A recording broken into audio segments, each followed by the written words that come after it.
Bienvenido a un capítulo más del Tutor Minero. Hoy día veremos la ciencia del regadío. ¿Por qué le digo ciencia? Control, polución, tipos de suelos, algunas especificaciones o factores influyentes, regadío en rutas, limitaciones y alcances y obviamente otros trabajos para los camiones aljibe. Así que a lo que vinimos.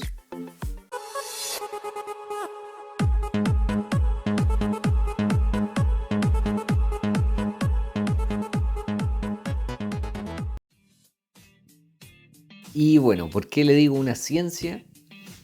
Algunos dirán, es solo un camión aljibe que tira agua y controla la polución, pero para mí personalmente no es así. Aparte de tirar agua, tiene que hacerlo bien. Y de eso depende muchos factores, tanto técnicos como de terreno o del ambiente que se forma en la mina para poder llegar a la fórmula correcta del control de la polución. Esta fórmula correcta depende de muchos factores. ¿Pueden estar estudiados esos factores? Sí, totalmente. Lo que les voy a nombrar a continuación, todos ustedes lo han escuchado en algún momento. ¿Se pueden llegar a controlar todos? Personalmente creo que no. Y si es que está la tecnología, con todo esto de la innovación y de la inteligencia artificial, yo creo que sí, totalmente, pero todavía es muy caro desarrollarlo. Lo que está a nuestro alcance el día de hoy es confiar en el desarrollo y las capacidades que tienen los operadores de los camiones aljibe para poder controlar la polución de manera efectiva. Y obviamente tener en cuenta que el control de la polución tiene mucho de seguridad en el trabajo que hacen día a día los muchachos de los camiones aljibe. Control polución. Yo creo que en todas las faenas que ustedes se encuentren van a tener a mano los procedimientos, los instructivos de control polución.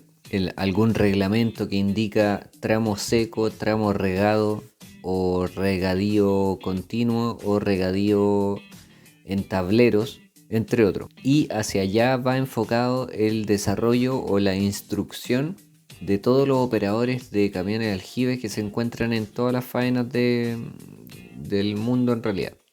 Yo lo que haría, los haría estudiar el tipo de suelo, leer o interpretar, mejor dicho, los factores climáticos que puedan enfrentar, la velocidad del camión aljibe, tanto la velocidad media de la flota de sus colegas de camiones de extracción, entre muchos otros factores.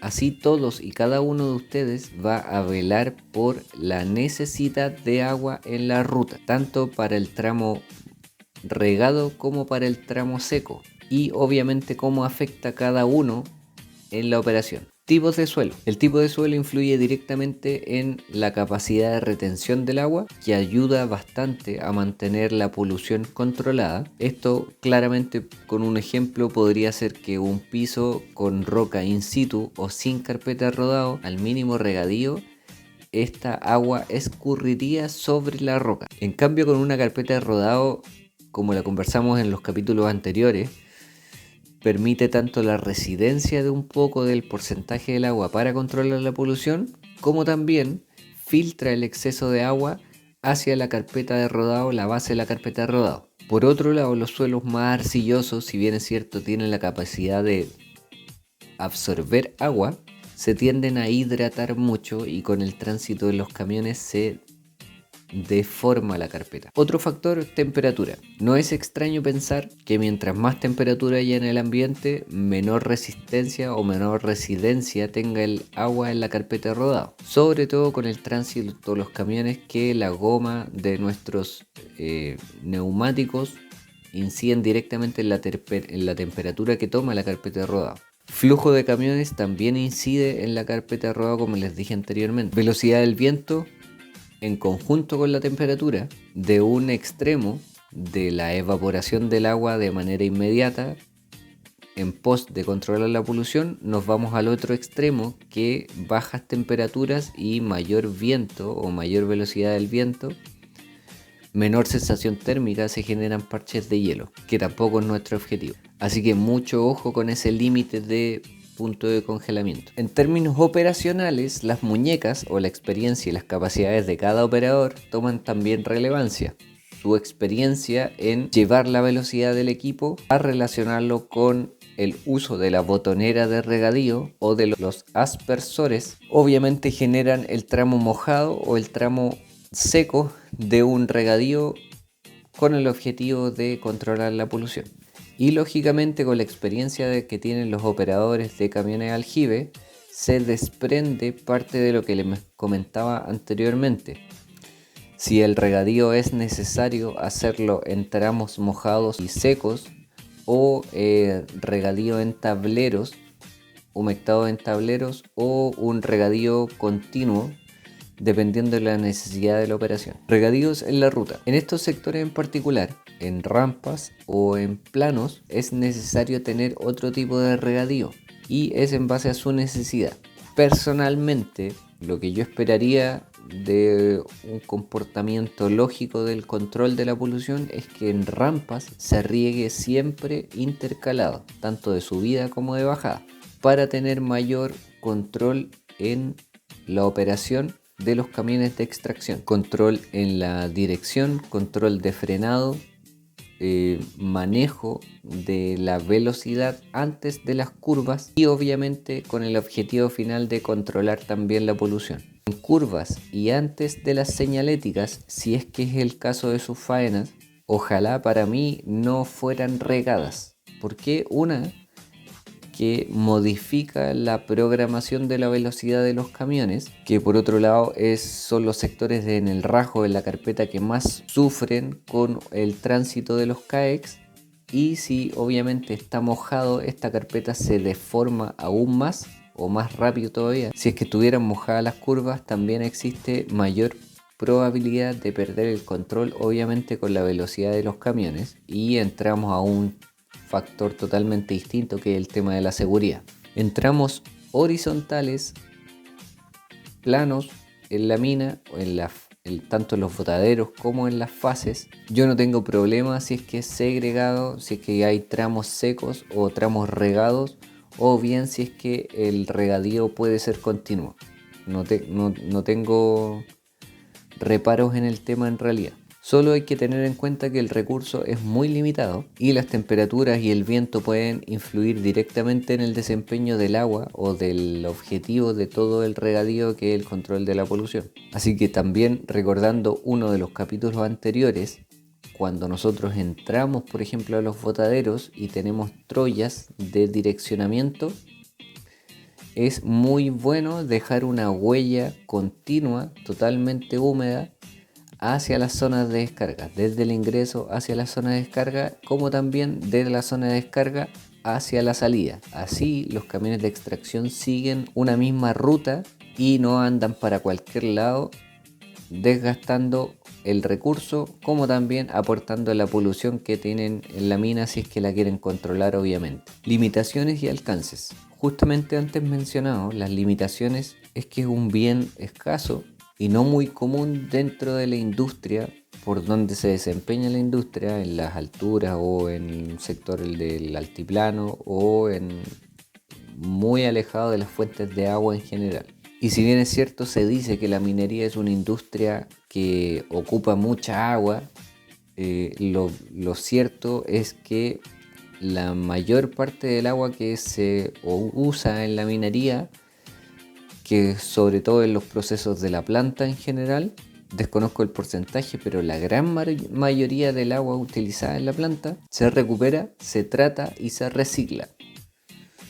El agua de regadío para el control de la polución, lamentablemente no se puede hacer lo que anteriormente mencioné, pero tampoco es un capricho que los mineros rieguen sus faenas, es un tema de seguridad. Y lo que es seguridad en la minería es intransable. Sobre todo si es que ustedes combinan, por ejemplo, un camino con polución, con tierra en el ambiente, más el deslumbramiento, por ejemplo, en un ángulo donde se encuentra el sol. Y va a salir ahí alguna pantalla por ahí, una imagen donde ustedes de verdad no van a conocer o no van a ver más allá de su vehículo.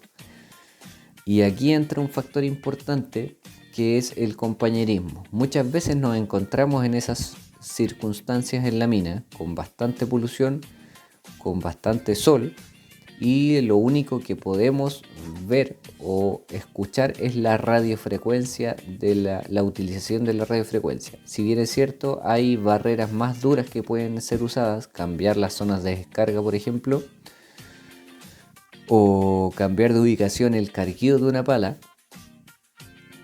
Muchas veces optamos y confiamos en nuestros colegas que nos dan las indicaciones correctas para desempeñarnos de buena manera y obviamente de manera totalmente segura para realizar lo que necesitamos en el lugar correspondiente. Es decir, si un operador de camión llega a una zona de descarga que no está regada o que tiene mucha polución y justamente el ángulo del sol le pega en los dos espejos anteriores en la cámara de retroceso, él se tiene que apoyar en su colega, el dueño del área de descarga, para poder hacer las maniobras correspondientes y estar cuadrado con el pretil referencial de su zona de descarga y así no pase ningún incidente. Si alguna de estas personas no se siente segura, esa maniobra no se debiese realizar. Y obviamente el operador, si bien va a descargar en un sector que no esté deslumbrado tampoco, ni tampoco tenga la polución correspondiente. Así que no es un capricho voltear agua dentro del rajo, es un tema de seguridad. Como también los alcances que puede llegar a tener el regadío en la mina pueden aportar en una baja contaminación en las zonas aledañas de estas faenas o de estas industrias. Muchas veces tenemos faenas muy cerca de los pueblos o de las ciudades, que el mismo ajetreo de la operación genera polución dentro de estas áreas. Por lo tanto, se exige a la compañía o a la empresa no tener polución en unos límites totalmente tolerables, donde lógicamente la solución de las empresas es tratar con un producto sus carpetas de rodado o tener un sistema de regadío constante para evitar estos problemas o esta contaminación en realidad. Trabajos paralelos para el camión aljibe. Estos también pueden desempeñarse como camiones bomberos, entre comillas. Están adaptados o muchos modelos tienen una pistola, un pitón tipo bombero que ayuda para asistir a algún tipo de emergencia con algún amago de incendio dentro del rajo, donde normalmente se demoraría mucho más tiempo en llegar a algún camión bombero o el camión de alguna brigada de emergencia, estando con un amago de incendio como lo mencioné anteriormente. Por otro lado, los camiones aljibes son los que trabajan a la par con las motoniveladoras con el objetivo de sellar un perfilado. Una vez que la moto perfila, o sea, motea algún sector y esparce alguna carpeta de rodado, viene el aljibe, riega continuo y posterior a eso se supone que tendríamos que compactar el terreno con la humedad correspondiente para poder entregar ese trabajo. También son los encargados de abastecer con agua las perforadoras, que si bien es cierto, estas perforan con autonomía o de manera independiente de las redes, algunas eléctricas, otras diésel, todas y cada una necesita sellar normalmente o cementar los collares de sus perforaciones, tanto los collares como la columna en general. Pero la normalidad es que las perforadoras usen agua en su proceso y así tampoco generan tanta polución. Y muchas otras veces son utilizados para abastecer plantas de explosivo, maniobras en general de regadío o de control de polución, abastecer sectores o reservar capacidad de agua para otras áreas de la industria. Dándole un cierre a este capítulo, tengan presente que no es solo operar un camión que lleva agua y que es un equipo más en la industria. Este equipo cuenta con una carga viva que traslada en compartimientos separados de su capacidad, que cada hora que pasa, que va deshaciéndose del agua en su tolva, se comporta de manera distinta en la ruta y obviamente en las maniobras que también realiza. Así que el mensaje a transmitir es que todo cargo o todo puesto en la mina tiene algunas responsabilidades distintas y muy importantes para su área y para la mina en general, en realidad. Desde aquí en adelante nos iremos metiendo en áreas que normalmente no escuchan en las minas o en faenas, o espero que las tomen con la misma importancia. La motivación de cada uno es importantísima en el desempeño de su equipo de trabajo y lógicamente se hace más llevadera si es que tienen algún mentor, algún referente, algún líder por quien aprender o cómo explayarse, y que lógicamente entreguen lineamientos de lo que ustedes hacen. Es bastante necesario para encontrarle el sentido a lo que uno desarrolla en realidad. Con eso me despido. Nos vemos pronto. Que estén bien. Chao.